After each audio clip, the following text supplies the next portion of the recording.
माननीय सदस्यहरू, सम्माननीय सभामुखज्यू,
मान्य सदस्यहरू, प्रतिनिधि सभाको आजको बैठकको कारबाही प्रारम्भ हुन्छ।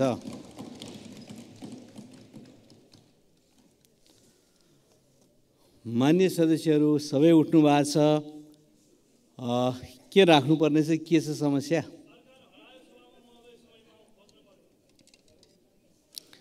मान्य सदस्यहरू आसन ग्रहण गर्नुहोस्। म प्रतिनिधिमूलक ढङ्गबाट मान्य सदस्यहरूलाई विषय राख्नको लागि समय दिन्छु।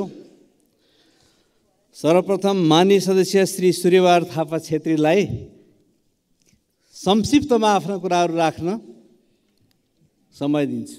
सम्मान्य सभामुख महोदय, फागुन 6 गतेदेखि सम्मान्य सभामुख महोदयबाट सरकारलाई यहाँ संसदमा उठेका हामी सांसदहरूले ध्यानाकर्षण गरेका विषयमा जवाफ दिनका निम्ति पटक पटक रुलिङ भएको छ। फागुन 6, 10, 11, 13, 14 गतेको बैठकमा सम्मान्य सभामुख महोदयले आगामी बैठकमा प्रधानमन्त्रीले जवाफ दिने भनेर चाहिँ रुलिङ गर्नुभएको थियो। तर आगामी बैठक आज 18 गते प्रधानमन्त्रीज्यू आउनुभएको हामीले जानकारी पाएनौँ। प्रधानमन्त्रीज्यू छोरीको नगरपालिकातिर कता हुनुहुन्छ भन्ने हामीले जानकारी सञ्चार माध्यमबाट सुनेका छौँ। सभामुख महोदय, सभामुखको प्रधानमन्त्रीको खोजी गर्नु पर्यो, मन्त्रीजीहरूको खोजी गर्नु पर्यो र यो सरकारलाई संसदप्रति जवाफदेही बनाउनु पर्यो। सरकार संसदप्रति जवाफदेही भएन। सभामुख महोदय, बालकुमारी घटनामा दोषी करार भएका सरकारी छानबिन समितिले नै दोषी ठहर गरेका मन्त्रीलाई राजीनामा गर्न वा राजीनामा नगरे बर्खास्त गर्न प्रधानमन्त्रीलाई केले रोकेको छ? यो संसदमा आएर जवाफ दिन केले रोकेको छ? लघुवित्त पीडितहरू, मिटर ब्याज पीडितहरू, सहकारी पीडितहरू अहिले राजधानीमा पूर्व मेचीदेखि पश्चिम महाकालीबाट हिँडेर आउनुभएको छ। उहाँहरूमाथि विभिन्न ढङ्गको दमन भएको छ। यो खालको स्थिति छ। यो बारेमा सम्पूर्ण विषयमा सरकार जवाफदेही भएन। सरकार हरायो, प्रधानमन्त्री हराउनु भयो। प्रधानमन्त्रीको खोजी गर्न पर्यो। प्रधानमन्त्री खोजी गर्नका निम्ति यो संसदले एउटा उच्च स्तरीय समिति बनाउनु पर्ने हो कि संसद स्थगित गर्नुपर्ने हो कि कति दिन समय चाहिने हो? सम्मान्य सभामुख महोदय, म ध्यानाकर्षण गराउन चाहन्छु, दुग्ध किसानहरूले मूल्य पाएका छैनन्। निजी क्षेत्रका डेरीहरूले पनि भारतीय दूध आयातले गर्दा हामी चाहिँ घाटामा पर्यौँ भनेर 5 देखि 7 रुपियाँ मूल्य बढाएर किसानहरूले त्यस बाबतको आफूले दिएको दुधको मूल्य पाउन सकेका छैनन् र किसानहरूले जुन ढङ्गले चाहिँ यो आफ्नो दुधको मूल्य पाउन सकेका छैनन्। दुधको मूल्य दिन नसक्ने सरकारले शासन चलाएको भनेर के फुर्ती गरेको हो? यो चाहिँ तुरुन्त किसानहरूले दुधको चाहिँ मूल्य पाउने व्यवस्था गर्नु पर्यो भन्ने कुरा म राख्न चाहन्छु। सँगसँगै सरकार दमनकारी रहेको छ। सिंहदरबार वरिपरि निषेधित क्षेत्र घोषणा गर्ने, यो संसद वरिपरि निषेधित क्षेत्र घोषणा गर्ने, युद्धग्रस्त क्षेत्र जस्तो घोषणा गर्ने यो काम गरेको छ। हामीले गृहमन्त्रीको ध्यानाकर्षण गरायौँ, उहाँले केही हटाउने प्रतिबद्धता व्यक्त गर्नुभएको थियो, सायद हटाउनु पनि भयो होला। तर यही राजधानीमै अर्को खालको सरकारले 16 गते राति 8 बजे 8:30 बजे स्वरोजगार मजदुरहरूमाथि सुन्दरामा हमला गरेको छ।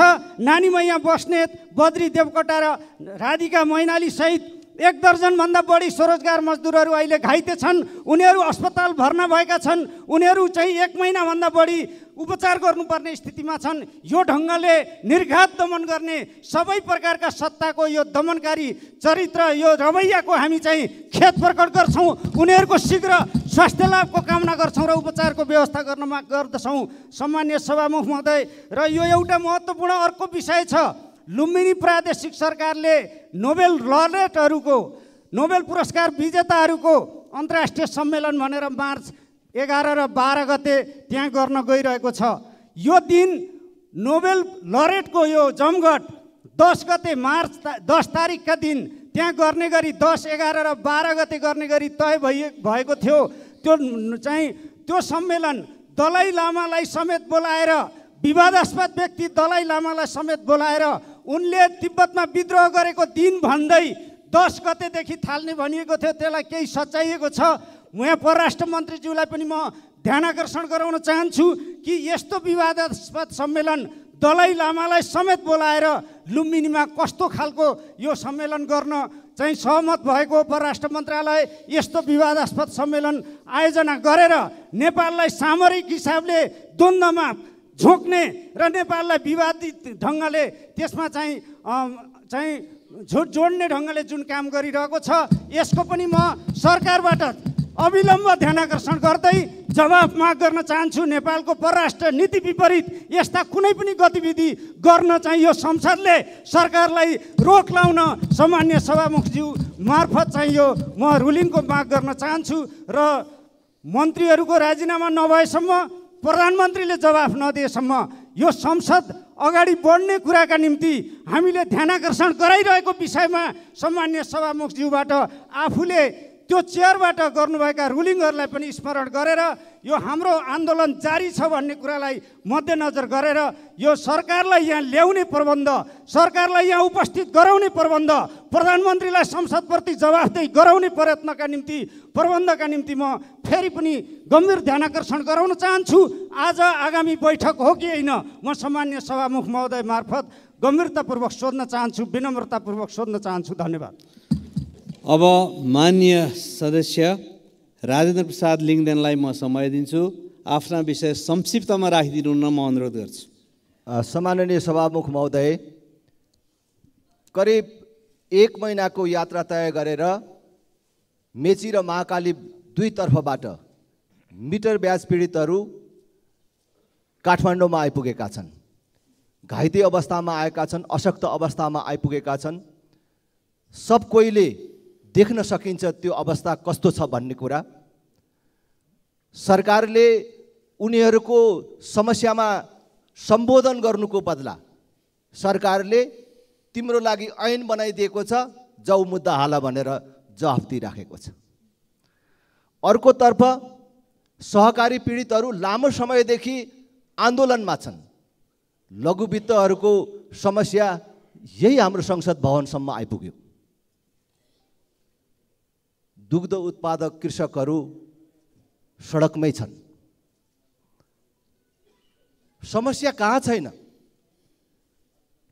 बैंक तथा वित्तीय समस्याको कारण र खास गरी अहिले सडकमा आउन नसक्ने, देख्दाखेरि ठुला व्यवसायीको रूपमा चिनिने, ठुल्ठुला पसल व्यवसाय भएको तर बैंक वित्तीय समस्याका कारण आज आत्महत्या गर्नुपर्ने अवस्थामा पुगेका व्यवसायीहरूको कथा अलगै छ। यी विषयहरूमा हामीले निरन्तर रूपमा सरकारको ध्यान आकर्षण गरिराखेका छौँ।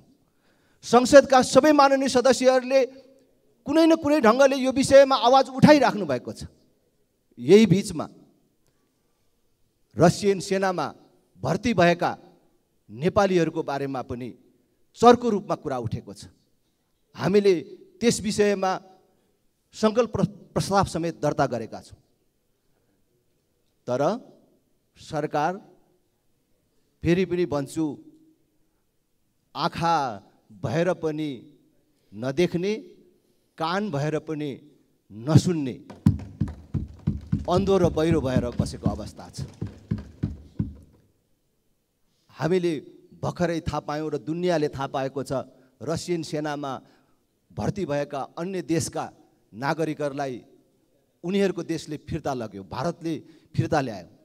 र हाम्रो सरकार फिर्ता ल्याउने पहल गर्नुको कुरा त परै जाओस्, रसियन सेनामा भर्ती भएका नागरिकहरूको परिवारलाई भेट्ने, सान्त्वना दिने सम्म पनि आँट गर्न सकेको अवस्थामा छैन। यो सबै परिस्थिति, यो सबै पृष्ठभूमिका बीच संसदमा हामी केवल आवाज उठाएर मात्रै बस्ने, हामीले कुरा गरेर मात्रै बस्ने, यसको अर्थ के हुन्छ? जनता आफै सडकमा आउनुपर्ने, पीडित आफैले न्यायका लागि आत्मदाह गर्नुपर्ने, अनि सरकारको काम के हो? हामी राजनैतिक दलहरूको काम के हो? त्यसकारण म सभामुख महोदय मार्फत सरकारको ध्यान आकर्षण गर्न चाहन्छु र सभामुख महोदयलाई भन्न चाहन्छु कि सरकारले ठोस जवाफ नदिएसम्म यी विषयहरूमा सरकारको उपस्थिति संसदमा नभएसम्म अब संसद अगाडि बढाइराख्नुको कुनै औचित्य छैन। केवल कर्मकाण्डको लागि मात्रै यो संसद चलाइराख्नु र जनताले रगत पसिना बगाएर तिरेको तिरोमाथि रमाइलो गरेर बस्नुको कुनै औचित्य छैन। त्यसकारण सभामुख महोदय, ठोस जवाफ नआएसम्म संसद अगाडि बढ्दैन। माननीय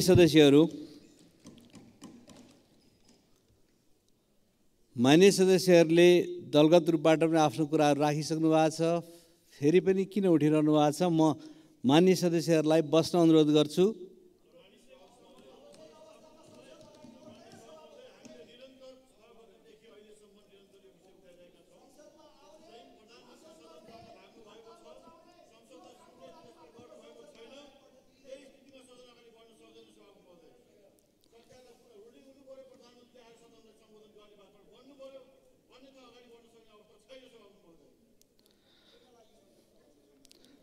मान्य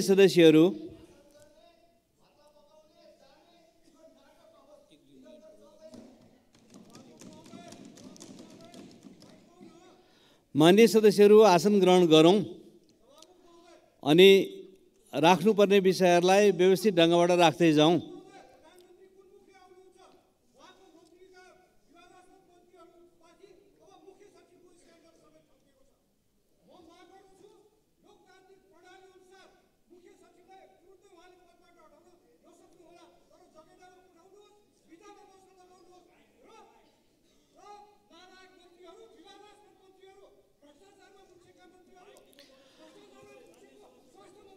मान्य सदस्यहरू, अब विषयहरू यहाँहरूले राख्ने प्रतिनिधिमूलक ढङ्गबाट आइसकेको छ। त्यसकारणले म मान्य सदस्यहरूलाई आसन ग्रहण गर्नको लागि अनुरोध गर्छु र मैले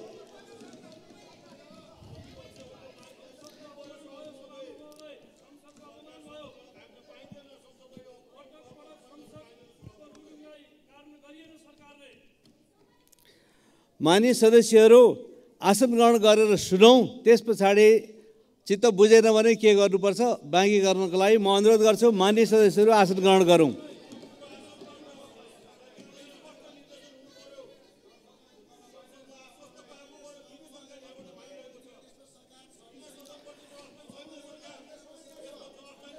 मान्य सदस्यहरू, मैले निर्देश जारी गर्छु। मान्य सदस्यहरू आसन ग्रहण गरेर सुन्नको लागि अनुरोध गर्छु। मान्य सदस्यहरूले उठाउनु भएको विषयका सम्बन्धमा यसअघिका बैठकहरूमा सरकारलाई बैठकमा उपस्थित भई जवाफ दिन स्पष्ट निर्देशन गरिसकिएको बेहोरा म जानकारी गराउँदछु।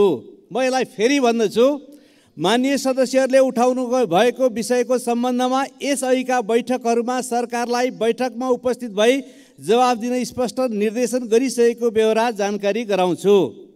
माननीय सदस्यहरूले आजको बैठकमा पनि विभिन्न विषयहरूका सम्बन्धमा सरकारको ध्यान आकर्षण गराउँदै जवाफको माग गर्नुभएको छ।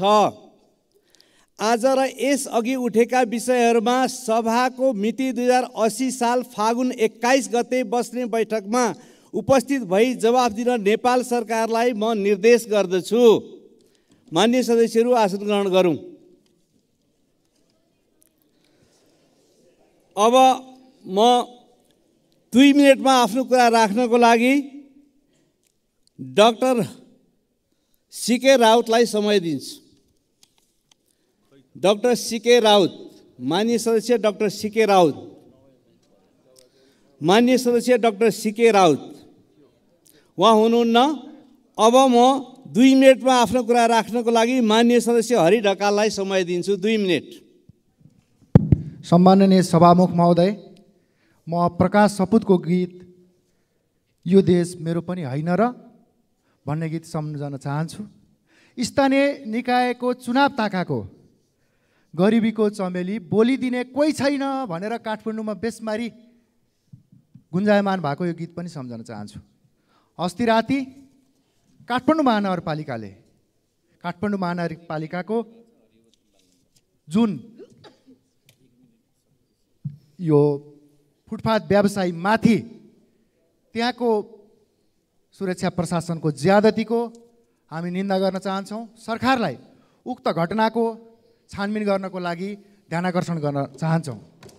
सम्माननीय सभामुख महोदय, यही गरिमामय सदनबाट 1 वर्ष अगाडि मैले चितवन भनेको भरतपुर मात्रै पनि होइन है, चितवन भनेको माडी पनि हो, चितवन भनेको इच्छा कामना पनि हो, चितवन भनेको पूर्व चितवनका भूगोलहरू पनि हो भनेर स्मरण गराएको थिएँ। आज चितवन भनेको भरतपुर मात्रै हो जस्तै गरी भरतपुर महोत्सवको आयोजना गरिएको छ। म महोत्सवको शुभकामना त भ्रमण वर्ष भरतपुरको शुभकामना त दिन चाहन्छु, तर चितवन भनेको इच्छा कामना पनि हो, माडी पनि हो र पूर्व चितवन पनि छ है भनेर स्मरण गराउन चाहन्छु। सम्माननीय सभामुख महोदय, दुग्ध किसानहरू सडकमा छन्। हिजोबाट सडक आन्दोलन जारी गरेका छन्। हिजोबाट दुध किसानहरूले सडक अवरुद्ध गरेका छन्। यथाशीघ्र सरकारलाई दुध किसानहरूको भुक्तानी तत्काल गर्नको लागि दुध किसानको भुक्तानी गर्नको लागि सरकारको गम्भीर ध्यानाकर्षण गराउन चाहन्छु। सम्माननीय सभामुख महोदय, व्यतिथिका यति धेरै पराकाष्ठ मचाइरहँदाखेरि गठबन्धन सरकारको यो शैलीको निरन्तरताको खबरदारी पनि यस सदनमा म गम्भीरताका साथ गर्न चाहन्छु। धन्यवाद। माननीय सदस्य श्री रामहरि खतिवडा, समय 2 मिनेटभित्र आफ्नो कुरा के हो राखिदिनुहोस्। सभामुख महोदय, मैले 2080 फागुन 10 गतेका दिन यस संसदमा एउटा कुरा राखेको थिएँ। ओखलढुङ्गा चिसङ्खुगढी 3 दियाले निवासी भुवन श्रेष्ठ र धादिङका पहलमान थापा मगर 5 वर्षदेखि युएई दुबईमा मृत्युदण्ड पर्खेर बसिरहनु भएको छ। नेपालकै नवलपरासीको बाबुराम आलेलाई हस्पिटल लाँदा बाबुराम आलेको मृत्यु भइसकेपछि उहाँहरूलाई 5 वर्षदेखि मारेको अभियोगमा जेलमा राखिएको छ र 50 लाख ब्लड मनी नदिएदेखि यही महिनामा मृत्युदण्ड, मार्चमै मृत्युदण्ड दिने फसेला दुबई सरकारले सुनाएको छ। मैले सम्माननीय प्रधानमन्त्री र परराष्ट्र मन्त्रीज्यूलाई यो बारेमा ती 2टा नेपाली नागरिकलाई स्वदेशमा ल्याउन र ब्लड मनीको व्यवस्था गर्न अनुरोध गरेको थिएँ। आज परराष्ट्र मन्त्री यहाँ उपस्थित भएको देखेको छु। म अनुरोध गर्न चाहन्छु सभामुख महोदय, त्यहाँ भएका ती 2टा अबोध नेपाली नागरिकलाई ब्लड मनीको व्यवस्था गरेर नेपालमा ल्याउने, तुरन्त ल्याउने व्यवस्था गरिदिन सादर अनुरोध गर्न चाहन्छु सभामुख महोदय। साथै विपिन जोशीको अवस्था के छ भनेर मैले त्यसबेला पनि क्वेसन्स गरेको थिएँ। मलाई लाग्छ विपिन जोशी पनि सकुशल नेपाल आउनेछन्, त्यसको पनि जवाब परराष्ट्र मन्त्रीबाट हुनेछ भन्ने विश्वास लिएको छु। त्यस्तै रसिया र युक्रेनमा नेपाली छोराहरू मृत्यु वर्ण गरिरहनु परेको छ। ती सम्पूर्णलाई नेपालमा ल्याउने व्यवस्था होस् भनेर अनुरोध गर्न चाहन्छु। र अर्को, भर्खरै मैले एउटा समाचार यी सुने सभामुख महोदय, 700 53वटा स्थानीय तहको मलाई जानकारी थियो, तर छोरीको नगरपालिका भन्ने जानकारी थिएन। यो कहाँ पर्दो रहेछ म सभामुख महोदय मार्फत भन्ने मान्य सदस्यलाई अनुरोध गर्न चाहन्छु। नयाँ नामाकरण भएछ, यो नेपालको कुन नगरपालिका रहेछ छोरीको नगरपालिका?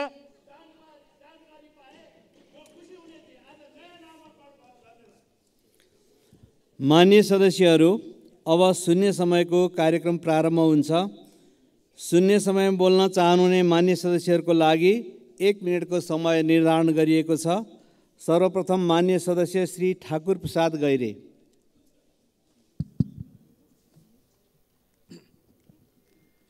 सम्मान्य सभामुख महोदय, नेपाली भूगोल सुन्तला खेतीको लागि अत्यन्त प्रचुर छ।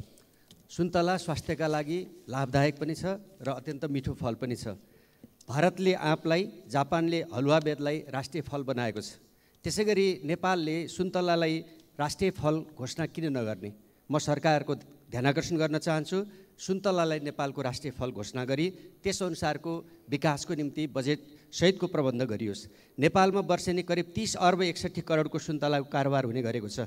7 लाखले रोजगारी पाउने गरेका छन्। नेपाल यो अन्नबाली भन्दा सुन्तला खेतीबाट 6-7 गुणा बढी लाभ हुने गरेको छ। सुन्तलाबाट कृषि क्षेत्रको कुल ग्राहस्थ उत्पादनको करिब 1% योगदान रहने गरेको छ। नेपालको 0.24 देखि 1.22 मेट्रिक टन का हिसाबले नेपालमा 34,150 मेट्रिक टन कार्बन स्थिरीकरणमा सुन्तलाले योगदान पुर्याउने गरेको छ। स्वास्थ्यका लागि र सँगसँगै सिधै खाने लगायत यसका अनेकन। मान्य सदस्य श्री डोल प्रसाद अर्याल। सम्माननीय सभामुख महोदय, म आज शुक्लाफाटाका आरक्ष पीडित र नागढुङ्गामा भइरहेको अवरोधको विषयमा यस सदनको ध्यानाकर्षण गराउन गइरहेको छु।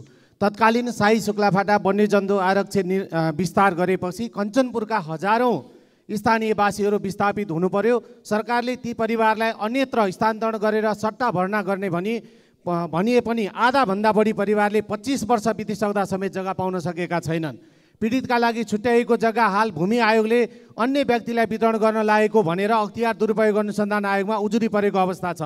भूमि आयोगको अनियमितता र अनधिकृत वितरण रोक्न साथै अनियमिततामा संलग्नतालाई यथाशीघ्र कारबाहीको दायरामा ल्याउँदै पीडितलाई तत्काल जग्गा उपलब्ध गराउन म यस सदन मार्फत सरकारको ध्यानाकर्षण गराउन चाहन्छु। यसै सभामुख महोदय, ब्रेक थ्रु गर्ने तयारी गरिएको नागढुङ्गा सुरुङ मार्गको काम अहिले सरकारकै कारण ठप्प छ। स्थानीयवासीसँग गरेको प्रतिबद्धताहरू कार्यान्वयन नगरेकै कारण सरकारले अहिले दैनिक झन्डै 1.5 करोड रुपियाँ जरिवाना तिर्नुपर्ने अवस्था आइलागेको छ।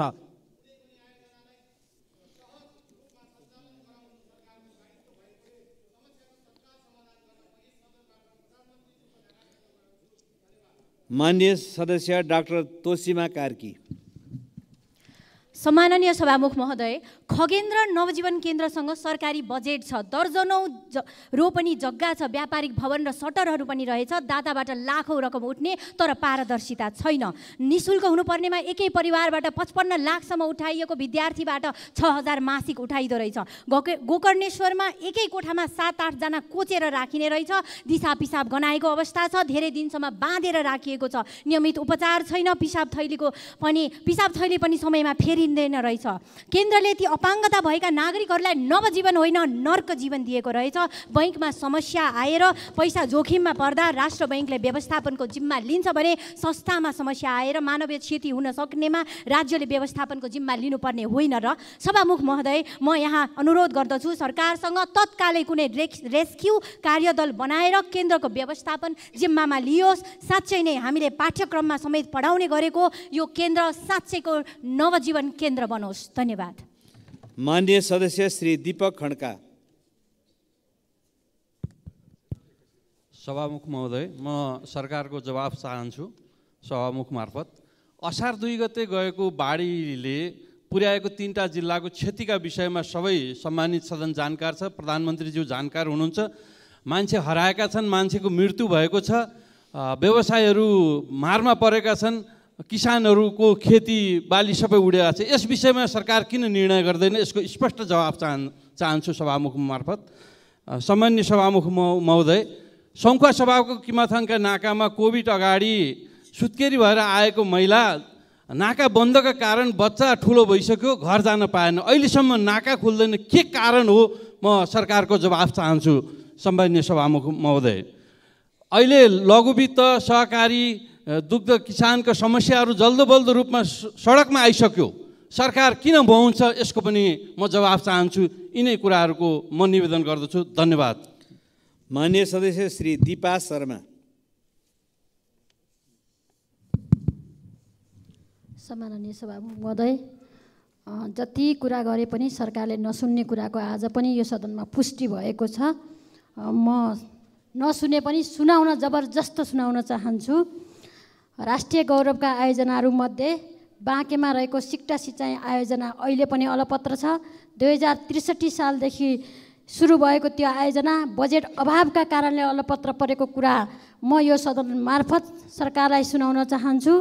बजेटको अभाव हुन नदिन अब आउने बजेटमा पर्याप्त बजेटको व्यवस्था गरी त्यो क्षेत्रका बाँके जिल्लामा रहेका र त्यो क्षेत्रमा रहेका सम्पूर्णलाई अन्न बाली उत्पादन गरेर हामीले अन्नलाई आयात गर्ने होइन निर्यात गर्ने अवस्थामा पुर्याउनका लागि सरकारले ध्यान राखोस्। अहिले हामीले जे खालको राष्ट्रिय गौरवका आयोजनाहरूलाई बजेट घटाउने, वास्ता नगर्ने, अलपत्र पार्ने खालका काम रहेका छन्। यसलाई अविलम्ब बजेटको व्यवस्था मार्फत राष्ट्रिय गौरवका आयोजनाहरूलाई कामको तीव्रता दिनका लागि बजेटको माननीय सदस्य श्री दिलेन्द्र प्रसाद बडु। सम्माननीय सभामुख महोदय, केही दिन यता छापाहरूमा लगातार निरन्तर रूपमा दुग्ध किसानहरूले आफ्नो दुध सडकमा फालिरहेका छन्। यस्तो हृदय विदारक चित्र देखेर यो सरकारको मन किन छुँदैन? सरकारको कृषि मन्त्री कहाँ हुनुहुन्छ? के गर्दैछ सरकारले यसको समस्या निराकरणका निमित्त? जान्नुपर्ने आवश्यकता छ, सदनलाई जानकारी हुनु पर्यो। मिटर ब्याज पीडितहरूका समस्या समाधान गर्न हामीले पछिल्लो संसदबाट कानुन बनायौँ, तर आज पनि सबैतिरबाट फेरि काठमाडौँ धाउनुपर्ने अवस्था किन रह्यो? यदि यो कानुनमा अझै त्रुटि रह्यो भने ल्याउनु पर्यो, सरकारले संशोधन गरौँ, समाधान गरौँ यो समस्याको। होइन कानुन बनेर पनि यदि सरकारले यसलाई कार्यान्वयन गर्न सकिरहेको छैन भने यो अर्को गम्भीर विषय हो। त्यसकारण सरकारले यी सबै विषयमा छिटोभन्दा छिटो जवाब चाहिन्छ, संसदमा जवाब दिनु पर्यो। हस्, धन्यवाद। माननीय सदस्य श्री दुर्गा राई।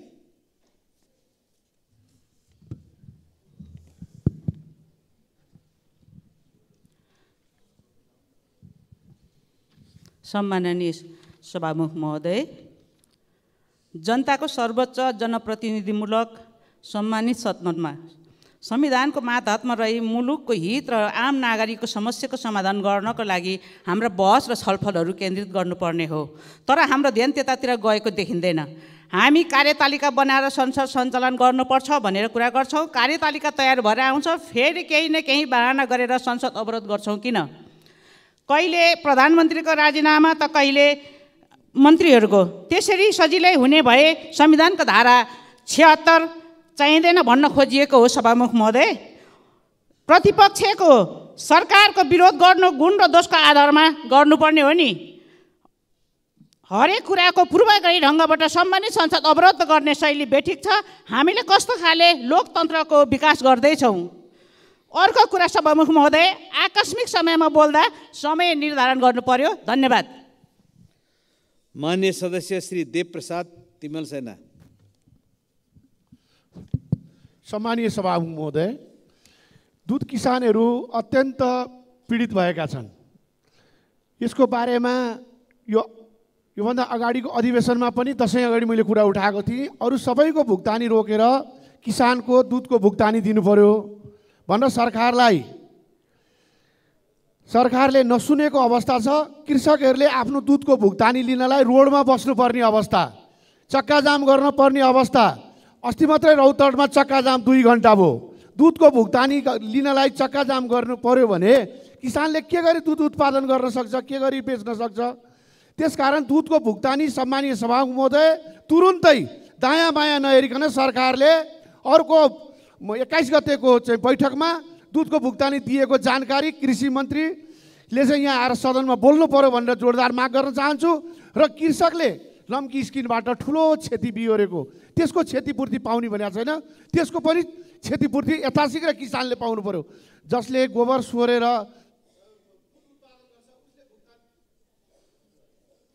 मान्य सदस्य श्री देवेन्द्र पौडेल।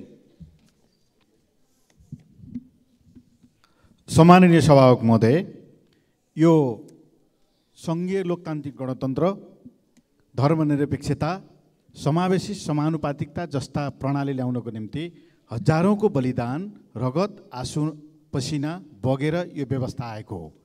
यो व्यवस्थालाई मान्छु भनेर, यो व्यवस्थालाई ग्रहण गर्छु भनेर हामीले संसदमा शपथ खाएका हुन्छौँ र शपथ खाएर मात्रै हामी सदनमा प्रवेश गरेका हुन्छौँ। सम्माननीय सभामुख महोदय, कहिलेकाहीँ मात्रै होइन, दिनदिनै जस्तो यो व्यवस्थाको विरोध गरेको हामी यहाँ सुन्छौँ।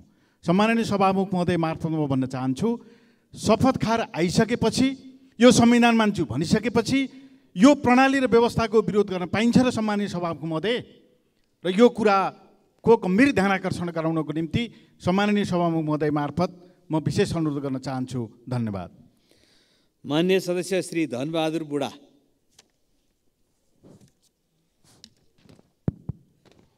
सम्माननीय सभामुख महोदय, डोल्पा जिल्लाको विमानस्थल धाउनमार्ग मर्मत गर्नुपर्ने भएकोले 2080 साल फागुन 16 गतेदेखि बन्द भएको छ।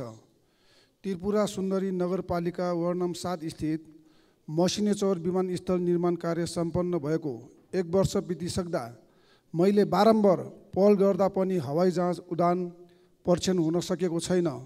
तसर्थ उक्त मसिनेचौर विमानस्थल उडान परीक्षण गरी यथाशीघ्र नेपाल एयरलाइन्सको जहाज निजी क्षेत्रको जहाज नियमित रूपमा सञ्चालनमा ल्याउन हुन यो सम्मानित सदन मार्फत सरकारको ध्यानाकर्षण गर्न चाहन्छु। धन्यवाद। मान्य सदस्य श्री धवल शमशेर जङ्गबहादुर राणा। सम्मान्य सभामुख महोदय, अहिले भर्खर एकजना सांसदज्यूले भन्नुभयो कि यो व्यवस्थाको हामीले विरोध गर्न मिल्छ कि मिल्दैन। यो संविधानमा, संविधानभित्र बसेर यो संविधानलाई परिवर्तन गर्न सक्ने व्यवस्था संविधानभित्र छ र यो देश चल्न सकिरहेको छैन। जनता आक्रान्त छ, देश आक्रान्त छ। हामीले यस्तो व्यवस्था, यो देशको व्यवस्थालाई परिवर्तन गर्नको लागि, यो अवस्थालाई परिवर्तन गर्नको लागि हामीले व्यवस्था परिवर्तन गर्न, यो अवस्था परिवर्तन गर्न, व्यवस्था परिवर्तन गर्ने आन्दोलन राष्ट्रिय प्रजातन्त्र पार्टीले सडकमा छेडिसकेको छ। सभामुख महोदय, अब यो संविधानलाई परिवर्तन गर्ने, यो व्यवस्थालाई परिवर्तन गर्ने र यो अवस्थालाई परिवर्तन गर्नको लागि जनता जनार्दनलाई यहीँबाट म आह्वान गर्न चाहन्छु। धन्यवाद। मान्य सदस्य श्री नवल किशोर शाह सुडी।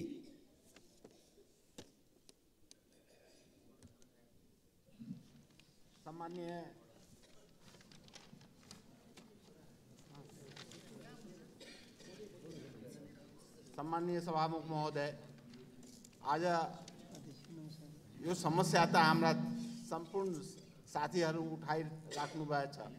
दुधको सम्बन्धमा दुध विकासले, डिडिसीले अब हाम्रो क्षेत्र सप्तरी 1 नम्बर क्षेत्रको अग्निसार कृष्ण सबरन गाउँपालिका वार्ड नम्बर 6 स्थित महुलीमा अवस्थित यस आदर्श बहुमुखी दुग्ध उत्पादक सहकारी संस्थाको पशुपालन तथा दुध उत्पादन व्यवसाय मार्फत 95% जनता यहाँ जो छ पहाडबाट ओर्लेर मौली नदी किनारमा बसेको उहाँहरूको सम्पूर्णको आय स्रोत मात्र पशुपालन भएको हुनाले 8 महिनादेखि डिडिसीले विराटनगर स्थित दुध वितरण प्रणाली अन्तर्गत 5 करोड रुपियाँको भुक्तान दिएको छैन। एउटा गाउँ स्तरको सहकारी कसरी यो अवस्थामा चल्न सक्छ र हिजोदेखि त्यहाँ राजमार्ग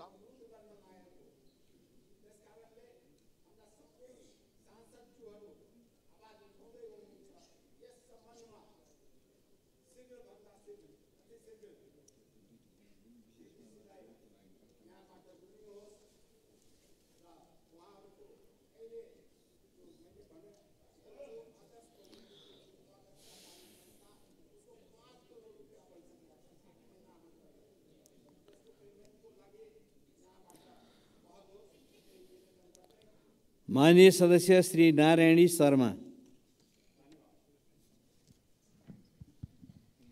सम्माननीय सभामुख महोदय, हालै चितवनमा एउटा हृदय विदारक घटना घट्यो। विद्यालयको होस्टेल रुममै 14 वर्षीय छात्रा शालिन झुन्डिएको अवस्थामा भेटिन्। 5 दिनपछि शिक्षण अस्पतालबाट रिपोर्ट बलात्कारपछि हत्या हो भन्ने आयो। कतै शालिनको पनि निर्मलाको जस्तै केस गुमनाम हुने स्थिति नबनोस्। तुरुन्त छानबिन गरी दोषीलाई कानुनको दायरामा ल्याइयोस्। स्कुल होस्टेलमा निगरानी र अनुगमन गर्ने कुरालाई व्यवस्थित गरियोस्। स्वर्गद्वारी गुठी पीडित मोही किसान सङ्घर्ष समितिबाट विगत केही दिनदेखि दाङको घोराइमा भइरहेको आन्दोलनप्रति सरकारको ध्यान आकर्षण भई भूमि व्यवस्था सहकारी तथा गरिबी निवारण मन्त्रालय सहसचिव कृष्णप्रसाद सापकोटाको नेतृत्वमा वार्ता समिति गठन गरेकोमा सरकार तथा सो मन्त्रालयलाई धेरै धेरै धन्यवाद दिन चाहन्छु र सो वार्ता समितिले किसानहरूका माग पुरा गरी छिटोभन्दा छिटो समस्या समाधान गरोस्। मान्य सदस्य श्री निर्मला कोइराला।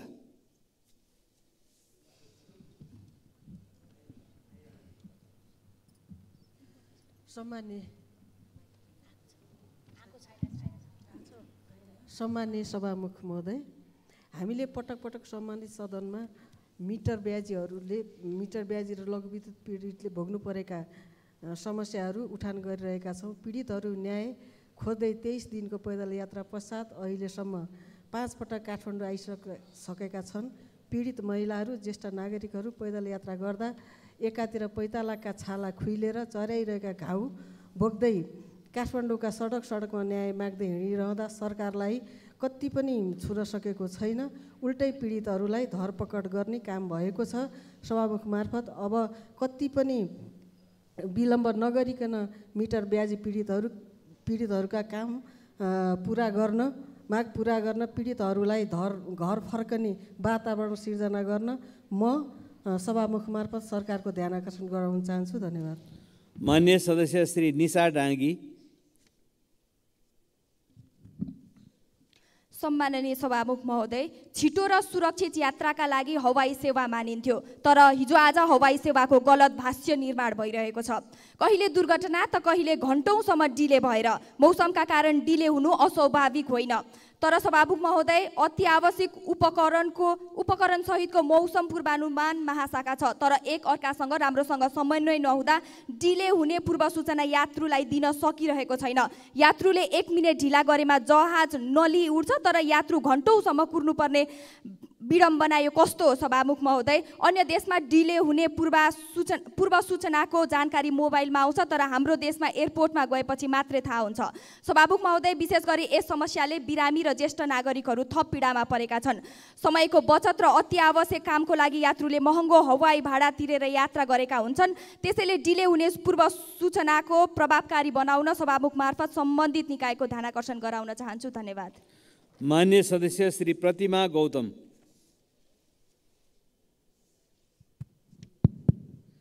सम्मानीय सभामुख महोदय, काठमाडौँ देशको राजधानीमा रहेको 3 कुने कसैले नचिन्ने कुरै भएन। एउटा सुन्दर स्थान बेला बखत विभिन्न राष्ट्रका विशिष्ट पाहुना आउँदा करोड लगाएर दुलै झै सिँगारिएको देख्ने गरेका छौँ। तर ती 3 कुने भित्रका कति मनहरू रोइरहेका छन्, कति भाँचिएका छन्।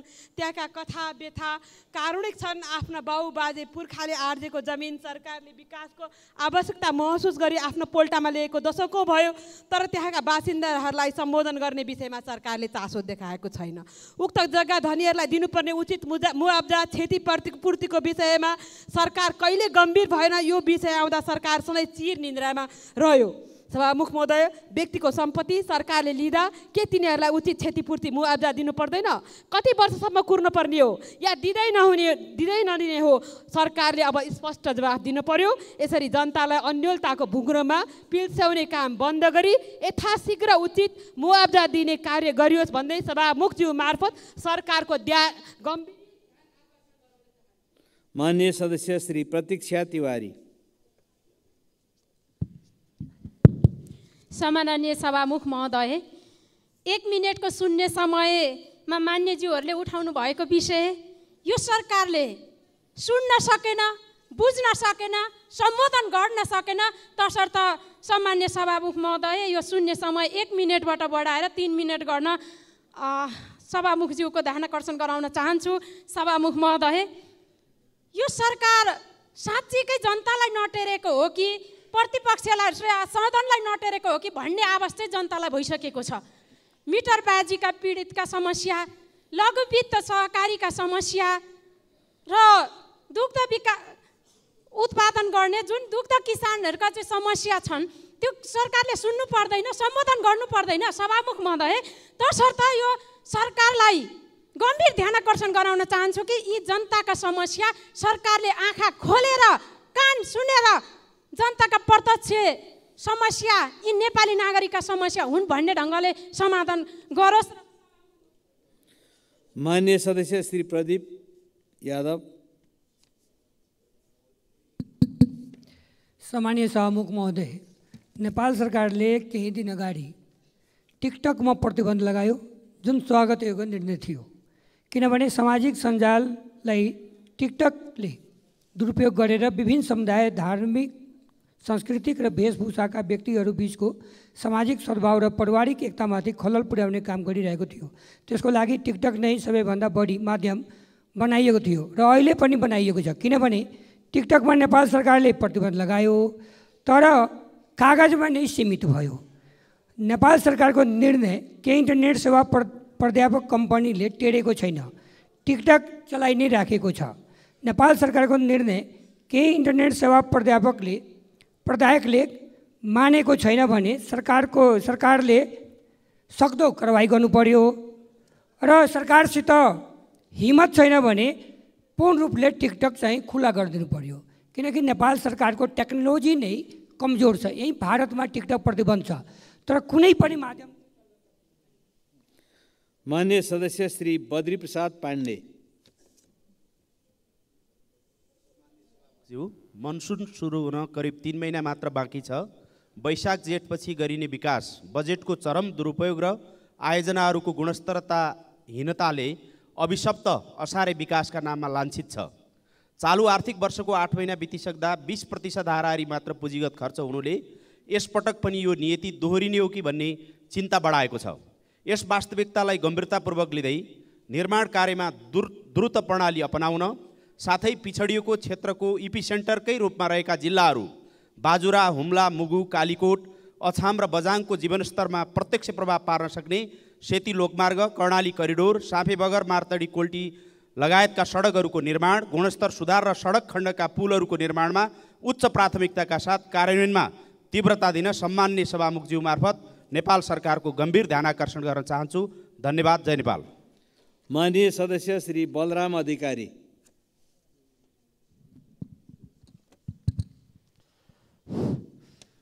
सभामुख महोदय, नेपालकै पहिलो ठुलो ताल, एसियाकै दोस्रो ठुलो ताल, मानव निर्मित जगदीशपुर ताल 157 हेक्टर क्षेत्रफलमा फैलिएको छ। कपिलवस्तु जिल्लाको पूर्व दक्षिण भेग सिँचाइ गर्ने उद्देश्यले निर्माण गरिएको उक्त तालमा बाणङ्गा नदीको पानी लगेर जम्मा गरिन्छ।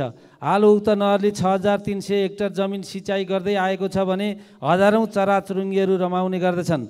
35 सालदेखि सञ्चालन भएको नहरबाट पूर्वी शाखा निकालेर ताललाई मर्मत सम्मार व्यवस्थापन गर्ने हो भने थप 7000 हेक्टर जमिन सिँचाइ हुन सक्छ भनेर बाणङ्गा सिँचाइका योजना प्रमुख बताउनुहुन्छ। विगतमा उक्त नहर पश्चिमाञ्चल डिभिजन कार्यालय तौलिया अन्तर्गत पर्दथ्यो। मुलुक सङ्घीयतामा गएपछि उक्त कार्यालय प्रदेश अन्तर्गत कायम गरियो, जसका कारण हाल प्रदेशले हेर्ने गर्दछ।